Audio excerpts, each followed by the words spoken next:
தலைக்கு வந்து கரும்பூலா எண்ணெய் வந்து வாங்கியிருந்தேன். இது வந்து பார்த்திங்கன்னா, முடி வந்து நல்லா பிளாக்காவும், நமக்கு பாடி ஹீட்டெல்லாம் வந்து குறையும் அப்படின்னு அந்த எண்ணெயிலேயே வந்து போட்டிருந்தாங்க. கேட்டு தாங்க வாங்கினேன்.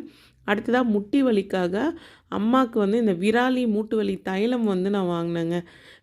நெறைய டைம் வந்து நடக்கிறப்போ ரொம்ப வலிக்குதுன்னுவாங்க.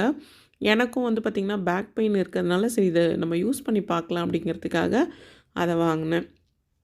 அடுத்ததா நம்ப எண்ணெயில வறுக்கிறதுக்கு வத்தல் வந்து பிரண்டை வத்தல் வாங்கினேன். பீட்ரூட்ல வந்து இந்த ரிப்பன் பக்கோடா வாங்கினேன். சூப்பரா இருந்தது ஃப்ளேவரு. சாப்பிட்டு பார்க்கறதுக்கு அவங்க சாம்பிள் வச்சிருக்காங்க. அது சாப்பிட்டு பார்த்துட்டு தான் வாங்கினேன். இது வந்து இந்த எனர்ஜி பார். ஸோ எல்லா நட்ஸும் போட்ட எனர்ஜி பாரு. அடுத்ததா நான் ரொம்ப ஆசைப்பட்டு வாங்கினது இந்த சிகப்பு வேர்க்கடலை. இந்த வேர்க்கடலையெல்லாம் சின்ன வயசுல பச்சை வேர்க்கடலையா சாப்பிட்றப்போ 1, 2 வருங்க. ஸோ அந்த வேர்க்கடலை ஒரு